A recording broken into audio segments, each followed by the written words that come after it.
Lampu-lampu secara resmi telah padam di Teheran. Setelah serangan tadi malam terhadap target militer Iran, ibu kota Iran itu kini terjerumus ke dalam kegelapan yang sangat parah. Rezim sekarang membalas dengan teror murni, mengebom pasokan air minum untuk warga sipil di negara tetangga yang sepenuhnya netral. Perang semakin memanas dan Iran kehabisan pilihan. Semuanya dimulai dengan pernyataan dari Kementerian Energi Iran ini. Pernyataan itu menegaskan pemadaman listrik terjadi di Teheran dan sekitarnya setelah serangan dalam 1 jam terakhir. Berikut adalah cuplikan dari Karak, sebuah kota yang terletak tepat di luar Teheran, dan ini menunjukkan seberapa luas pemadaman listrik tersebut.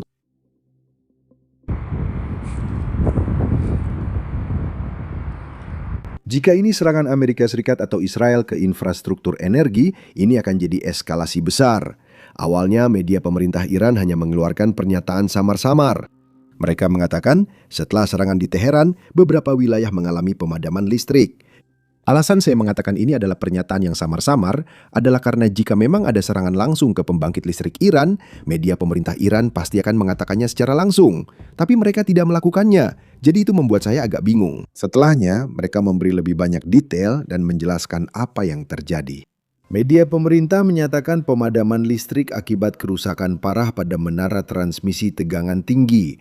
Sasarannya bukan pembangkit listrik Iran, melainkan fasilitas militer Iran. Pembangkit listrik di dekatnya rusak sebagai dampak sampingan, bukan akibat serangan langsung. Meskipun begitu, ini tetap merupakan sebuah eskalasi dan tampaknya Iran telah membalas. Namun sebelum membahas balasan itu, mari lihat pernyataan baru Presiden Trump yang secara tidak langsung menegaskan bahwa Amerika Serikat bukan penyerang fasilitas militer tersebut. Ini adalah pernyataan yang dikeluarkan Trump tadi pagi atau tadi malam. Dan pernyataannya berbunyi, Amerika Serikat sedang dalam diskusi serius dengan rezim baru yang lebih masuk akal untuk mengakhiri operasi militer kami di Iran.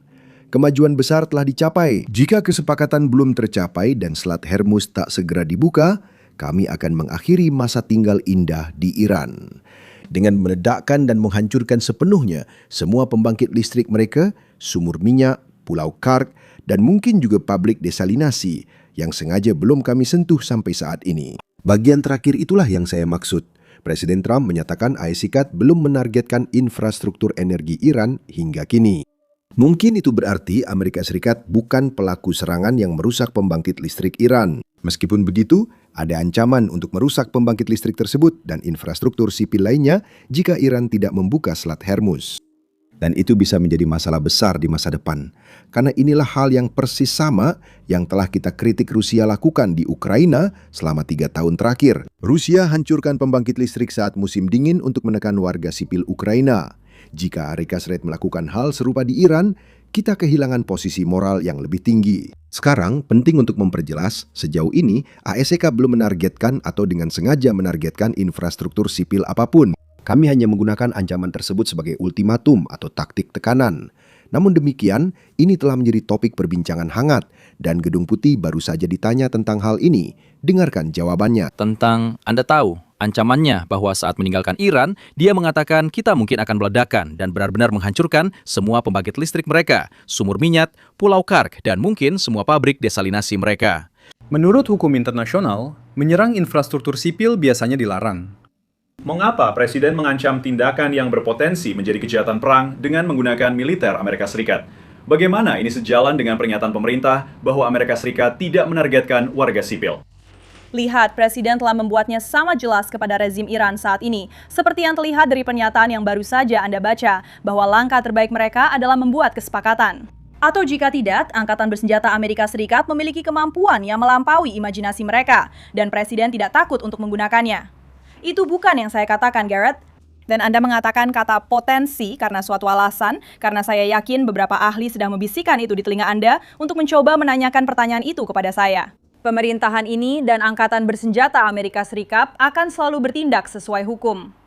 Namun terkait pencapaian tujuan penuh operasi Epic Fury, Presiden Trump akan terus maju tanpa hambatan dan beliau mengharapkan rezim Iran untuk membuat kesepakatan dengan pemerintahannya. Dari tujuan-tujuan itu, mana yang paling diuntungkan dengan hancurnya pabrik desalinasi? Heli, silahkan. Terima kasih, Jeremy. Saya ingin menindaklanjuti. Sekarang, di sisi lain, Iran tak masalah melakukan aksi dan serangan yang sepenuhnya dilakukan sendiri. itu terorisme murni. Maksud saya begitu. Sebagai balasan, Iran menargetkan sebuah pembangkit listrik dan pabrik desalinasi di Kuwait. Selama serangan ini, para pekerja tewas dan kerusakan besar terjadi pada infrastruktur sipil. Dan inilah alasan mengapa hal ini salah. Misalkan saja itu Israel atau Amerika Serikat yang menyerang pembangkit listrik Iran. Tetap saja tidak masuk akal bagi Iran untuk menyerang negara pihak ketiga yang sama sekali tidak terlibat. Sekarang, Kuwait sudah sangat jelas bahwa mereka tidak memberikan izin kepada Amerika Serikat untuk menggunakan wilayah udara atau pangkalan di Kuwait, pangkalan AS-RX yang berbasis di Kuwait, untuk melakukan serangan ke Iran. Itu adalah posisi Kuwait. Tapi Iran mengatakan itu tidak benar. Kuwait mengizinkan pangkalan mereka dipakai menyerang Iran sehingga Iran membalas Kuwait. Namun, tindakan Iran tetaplah terorisme. Alasannya karena Iran tidak menyerang pangkalan Amerika di negara-negara Teluk ini. Seperti yang kita lihat, Iran menyerang pabrik desalinasi dan pembangkit listrik untuk warga sipil negara itu. Itu benar-benar terorisme. Dan tebak apa? Bahkan Iran pun tahu hal ini karena lihat saja alasan mereka. Iran mengklaim bahwa Israel lah yang menyerang pabrik desalinasi di Kuwait, bukan Iran. Alasan seperti ini mungkin dapat diterima pada 1800-an saat kita belum bisa melacak asal rudal dan drone. Tapi di tahun 2026, kita sebenarnya bisa melihat dengan jelas dari mana drone-drone ini berasal dan dari mana rudal-rudal itu diluncurkan. Dan Iran tahu apa yang mereka lakukan itu salah dan itulah sebabnya mereka tidak mau mengakuinya. Strategi Iran bukanlah melawan Amerika Serikat. Strategi mereka adalah membuat dunia merasakan penderitaan, memastikan warga sipil di negara-negara Teluk dan dunia menderita dan mati. Karena rezim Iran tahu itu satu-satunya cara bertahan hidup. Mereka enggan menyerahkan kekuasaan dan tak peduli berapa banyak nyawa tak bersalah hilang demi bertahan hidup. Contoh lain rezim yang mempertahankan kekuasaan adalah pemadaman internet di Iran. Sebelum kita masuk ke detailnya, sekadar pengingat singkat untuk menekan tombol like dan subscribe di bawah ini. Itu benar-benar sangat membantu kami. Sekarang mari kita bahas apa yang sedang terjadi di dalam Iran. Iran adalah negara dengan 92 juta penduduk. Dan sekarang sudah lebih dari 30 hari, lebih dari 700 jam, di mana 99,9% orang, 99,9% warga Iran tidak memiliki akses internet sama sekali. Berikut detailnya. Pejabat Israel memperingatkan tentang pemadaman internet di seluruh Iran yang kini telah berlangsung lebih dari 700 jam. Mereka mengatakan hal ini memengaruhi kemampuan dunia untuk memahami sejauh mana dan dampak serangan Amerika Serikat Israel serta merugikan warga sipil Iran dan kemampuan mereka untuk berorganisasi secara internal. Saya berbicara dengan pejabat intelijen senior Israel hari ini yang mengatakan ini adalah pemadaman kebenaran. Rezim menyembunyikan kenyataan dari rakyatnya. Mereka tidak ingin rakyat Iran tahu seberapa parah dampaknya. Pejabat itu menambahkan, pemutusan internet mencegah orang berkomunikasi, membagikan apa yang sebenarnya terjadi dan berorganisasi. Ini penting karena kami tahu Starlink diganggu di Iran, membuat orang-orang yang dulu bisa mengatasi pemadaman internet kini tidak bisa lagi. Rezim Iran menangkap ratusan orang-orang yang menggunakan terminal Starlink. Namun pejabat itu menutup dengan pernyataan yang menurut saya sangat penting. Mereka mengatakan ketika pemadaman ini dicabut, sejauh mana kerusakan terhadap rezim akan menjadi jelas. Dan sementara internet masih mati, penindasan terus berlanjut. Baru pagi ini rezim Islam menggantung 2 orang Iran yang ditangkap karena mereka ikut serta dalam protes bulan Januari. Hukuman gantung kini terjadi hampir tiap minggu dan banyak dilakukan di depan umum karena rezim ingin memberi pesan. Mereka ingin semua orang tahu bahwa inilah yang terjadi jika Anda turun ke jalan lagi. Sekarang, sementara semua ini terjadi, sepertinya Presiden Trump mengeluarkan pernyataan lain yang mengatakan bahwa negosiasi masih berlangsung. Baru pagi ini, Trump mengonfirmasi bahwa Amerika Serikat sedang bernegosiasi dengan Ketua Parlemen Iran, Muhammad Bagher Ghalibaf. Trump menyatakan dalam sekitar 1 minggu, AESAS akan tahu apakah orang ini benar-benar berkuasa dan serius soal kesepakatan damai. Kini, Ghalibaf menjadi salah satu pemimpin paling berpengaruh di Iran setelah Larzani disingkirkan. Sekarang dia mungkin bukan pemimpinnya, tapi masih punya kekuasaan besar. Berikut detail tentang dirinya. We haven't spotted him since 17 Maret di TV pemerintah. Tapi akun miliknya di X masih aktif. Dia juga memiliki latar belakang IRGC dan dia pernah terlibat dalam perang Iran-Irak pada tahun 1980-an. Soal dukungan populer, dia sudah 4 kali maju sebagai presiden, tetapi selalu gagal. Oke, jadi kembali ke poin itu, lalu Apakah kita punya alasan untuk berfikir bahawa siapapun yang berada di posisi kepemimpinan atau tokoh-tokoh yang kamu sebutkan, apakah mereka berbeza dalam hal apapun? Kedua tokoh yang tewas dalam serangan awal oleh IS dan Israel itu. Nah, Mohamed Barak Alibov juga seorang politisi konservatif dan sikap serta retorika yang kita lihat dari pejabat Iran tidak berbeda dari sebelumnya.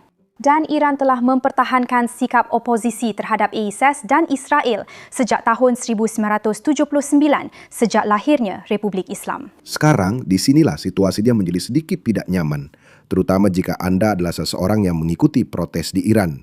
Publik sangat menginginkan dan masih menginginkan perubahan rezim. Namun perubahan rezim tampaknya bukan salah satu tujuan yang dinyatakan Amerika Serikat dalam perang ini, sehingga situasinya menjadi menarik saat Amerika memutuskan keluar dari perang. Sekretaris Rubio telah menjelaskan tujuan dengan jelas pagi ini. Silakan dengarkan. Operasi ini, dan itulah yang sedang terjadi. Ini tentang tujuan yang sangat spesifik. Presiden telah menjelaskannya pada malam pertama operasi. Saya akan mengulanginya untuk Anda sekarang karena saya sering mendengar banyak pembicaraan bahwa kita tidak tahu apa tujuan yang jelas. Ini dia. Anda sebaiknya mencatatnya. Pertama, penghancuran angkatan udara mereka. Kedua, penghancuran angkatan laut mereka. Ketiga, pengurangan secara drastis kemampuan mereka dalam meluncurkan rudal. Keempat, hancurkan pabrik mereka supaya tak bisa lagi membuat rudal dan drone yang mengancam kita. Semua ini agar mereka tak bisa berlindung di balik itu untuk memperoleh senjata nuklir. Itu sudah menjadi dan tetap tujuan kami sejak awal. Kami sudah di jalur yang benar, bahkan beberapa hal lebih cepat dari jadwal dan akan tercapai dalam minggu, bukan bulan. Menurut beberapa laporan, Trump menginginkan situasi seperti Venezuela di Iran, yaitu tidak ingin pergantian rezim total, tapi pemimpin yang lebih mau bekerja sama dengan Amerika Serikat dalam isu penting. Sekarang, disinilah penting untuk diingat. Galiba telah mencoba beberapa kali untuk menjadi presiden dan gagal. Jika dia haus kekuasaan dan korup, ini bisa jadi kesempatannya. Dia dapat bekerja sama dengan Amerika Serikat, membawa perdamaian ke Iran, dan menjadi pemimpin de facto meraih keinginannya. Sekarang, ini adalah sesuatu yang secara tidak langsung dikonfirmasi oleh ISIS, di mana pagi ini Gedung Putih mengatakan bahwa orang-orang yang sedang bernegosiasi, alias Galibaf, dia jauh lebih masuk akal di balik layar dibandingkan dengan pernyataan-pernyataan yang dia keluarkan. Itulah tepatnya yang dilakukan oleh Delcy Rodriguez, pemimpin Venezuela saat ini ketika Maduro ditangkap. Dengarkan baik-baik. Saya punya dua pertanyaan, satu tentang Iran dan satu lagi tentang pendanaan DHS. Tentang Iran, Presiden telah mengatakan bahwa pemerintah sedang berbicara dengan rezim baru yang lebih masuk akal. Seberapa yakin Anda bahwa mereka sah dan cukup kuat memegang kekuasaan? Marco Rubio tadi mengatakan bahwa dia tidak yakin dan belum jelas apakah mereka akan tetap berkuasa. Jadi apakah Anda juga berbicara dengan faksi lain? Saat seorang presiden mencoba membuat kesepakatan, bagaimana Anda memastikan bahwa Anda membuat kesepakatan dengan pihak yang benar-benar bisa melaksanakannya? Itu memang bagian dari proses dalam negosiasi yang sedang berlangsung. Tentu saja apapun yang mereka katakan kepada kami secara pribadi akan diuji dan kami pastikan mereka bertanggung jawab atas ucapannya. Jika mereka tidak melakukannya, Presiden sudah menjelaskan konsekuensi militer yang akan dihadapi rezim Iran jika mereka tidak menepati kata-kata yang kami dengar di balik layar. Saat Presiden mengatakan lebih masuk akal, orang-orang ini memang tampak demikian secara pribadi dalam percakapan di balik layar. Daripada mungkin beberapa pemimpin sebelumnya yang sekarang sudah tidak ada lagi di dunia ini. Karena mereka berbohong kepada Amerika Serikat dan mempermainkan kita dalam negosiasi, dan itu tidak dapat diterima oleh Presiden, itulah sebabnya banyak pemimpin sebelumnya dibunuh. Jadi sekali lagi, ini adalah kesempatan bersejarah lainnya bagi Iran untuk melakukan hal yang benar, untuk melepaskan ambisi nuklir mereka dan mencapai kesepakatan dengan Presiden ini dan pemerintahannya. Atau mereka akan kembali merasakan konsekuensi serius dari Angkatan Bersenjata Amerika Serikat yang terus mereka rasakan setiap hari selama operasi ini. Terkait DHS, berapa lama pemerintah dapat terus membayar tin-tin tersebut? Sekarang hanya waktu yang akan menjawab. Tetapi dari apa yang dikatakan hari ini, tampaknya Aerekas mungkin benar-benar mencapai kesepakatan damai dengan rezim berkuasa saat ini.